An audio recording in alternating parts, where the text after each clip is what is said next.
Assalamualaikum warahmatullahi wabarakatuh. Nama saya Jai Himawan dari Prodi S1 Manajemen Fakultas Ekonomi dan Bisnis UM Metro dengan NPM 236100043. Di sini saya akan memberikan sedikit penjelasan terkait manajemen keuangan lanjutan, fungsi dan tujuan serta tema apa saja yang dibahas dalam manajemen keuangan 2 ini.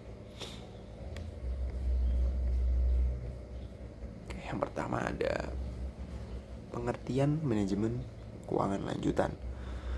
Manajemen keuangan lanjutan adalah cabang ilmu keuangan yang berfokus pada pengambilan keputusan strategis terkait pengelolaan sumber daya keuangan perusahaan. Ini mencakup analisis mendalam, perencanaan, pengendalian, dan evaluasi terhadap aktivitas keuangan untuk memastikan perusahaan dapat mencapai tujuannya secara efektif dan efisien. Berbeda dengan manajemen keuangan dasar, manajemen keuangan lanjutan melibatkan aspek-aspek yang lebih kompleks seperti pengelolaan risiko keuangan, valuasi perusahaan, keputusan investasi jangka panjang, pengelolaan keuangan internasional. Oke, kemudian kita masuk ke fungsi manajemen keuangan. Fungsi manajemen keuangan nggak cuma sebatas pada pengelolaan kas atau membuat laporan keuangan, tapi juga mencakup beberapa hal. Yang pertama ada perencanaan keuangan strategis, di mana ini menyusun rencana keuangan jangka panjang, mulai dari 5-10 tahun untuk mencapai tujuan perusahaan. Contohnya rencana ekspansi bisnis, akuisisi, atau diversifikasi produk. Kedua ada penganggaran modal atau capital budgeting, mengevaluasi proyek investasi yang memerlukan dana besar dan memiliki dampak yang jangka panjang. Contohnya membangun pabrik baru, membeli mesin canggih, mengembangkan teknologi baru, yang seperti itu. Kemudian ada yang ketiga, pengelolaan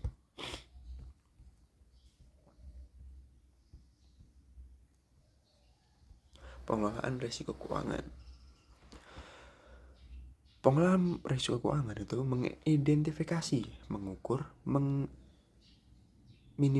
meminimalisir risiko yang dapat mempengaruhi stabilitas keuangan perusahaan. Contohnya menggunakan instrumen derivatif seperti opsi dan futures untuk melindungi dan fluktuasi harga komoditas. Yang keempat ada pengelolaan modal kerja, memastikan perusahaan memiliki cukup likuiditas untuk memenuhi kewajiban jangka pendek. Contohnya mengoptimalkan piutang, persediaan, dan kas.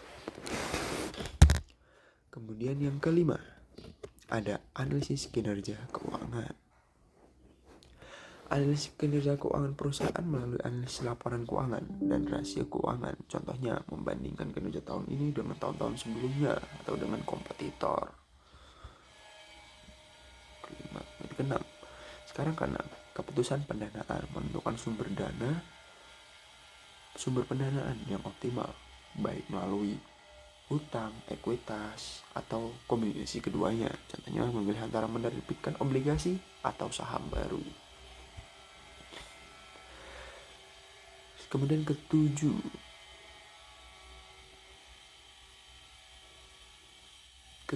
kebijakan dividen, menentukan berapa banyak laba yang akan dibagikan kepada pemegang saham, berapa banyak yang akan diinvestasikan kembali.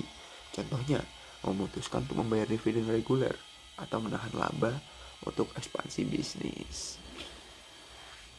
Kemudian kita masuk ke tujuan manajemen keuangan lanjutan. Tujuan utama manajemen keuangan lanjutan adalah untuk memastikan perusahaan dapat bertahan, berkembang, dan dalam jangka panjang. Berikut ini detailnya bagaimana.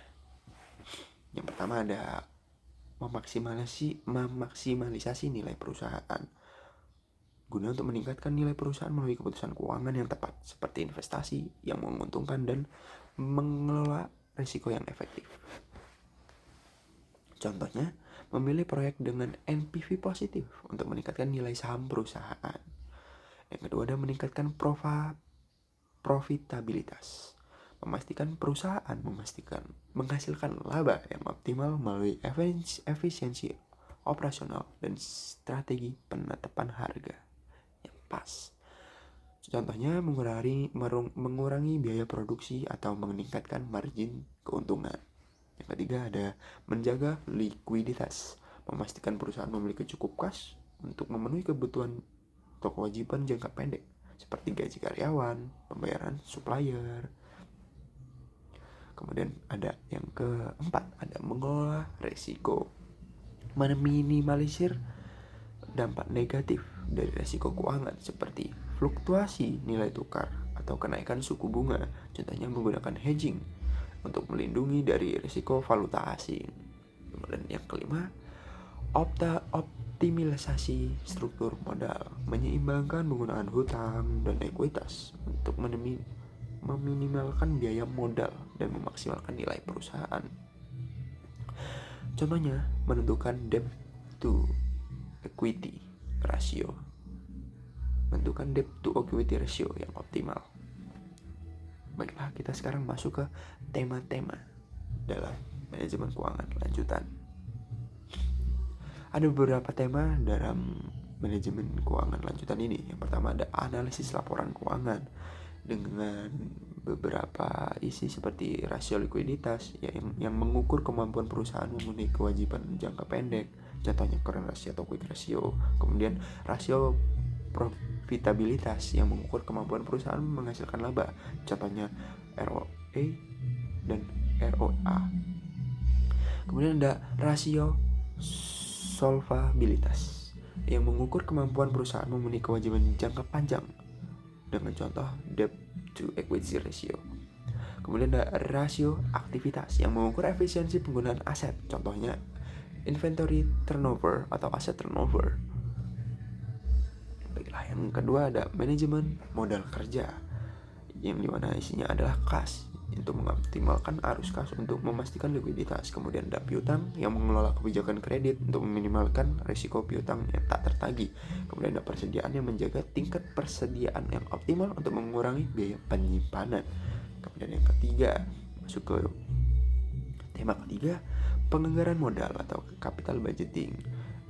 Di situ ada net present value atau NPV yang menghitung nilai sekarang dari arus kas masa depan.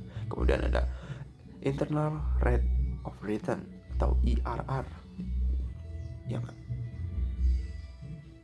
yaitu tingkat diskonto yang membuat NPV sama dengan 0. Kemudian ada payback period, waktu yang dibutuhkan untuk mengembalikan investasi awal. Kemudian ada profitability index, yaitu rasio manfaat terhadap biaya.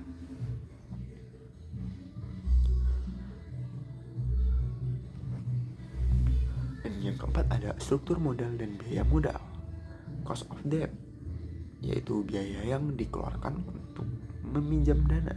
Kemudian ada cost of equity, tingkatan pengembalian yang diharapkan oleh pemegang saham. Kemudian ada weighted average cost of capital atau WAAC, rata-rata tertimbang dari biaya hutang dan ekuitas. Kemudian yang kelima, manajemen risiko keuangan, mulai dari risiko pasar, yaitu fluktuasi harga, suku bunga, dan nilai tukar yang tidak menentu. Kemudian ada risiko kredit, risiko gagal bayar dan oleh debitur. Kemudian ada risiko likuiditas, ketidakmampuan memenuhi kewajiban jangka pendek. Kemudian ada alat manajemen risiko, yaitu hedging dan juga diversifikasi.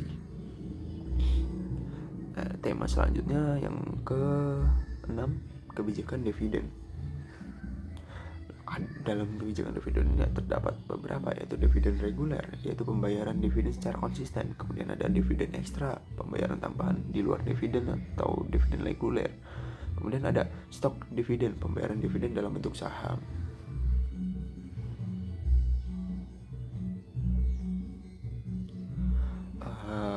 Mungkin segini aja untuk sedikit penjelasan dari saya. Kesimpulannya adalah manajemen keuangan lanjutan adalah bidang yang sangat penting untuk kesuksesan perusahaan dalam jangka panjang, yang lebih mengutamakan jangka panjang. Untuk memahami konsep-konsepnya manajemen keuangan lanjutan ini dapat mengambil keputusan investasi yang tepat, mengelola risiko yang dengan efektif, dan meningkatkan nilai perusahaan. memastikan berlanjutan pertumbuhan bisnis. Sekian dari saya. Mohon maaf apabila ada salah kata dan kurangan baik. Saya akhiri, wabillahi taufiq wal hidayah. Assalamualaikum warahmatullahi wabarakatuh.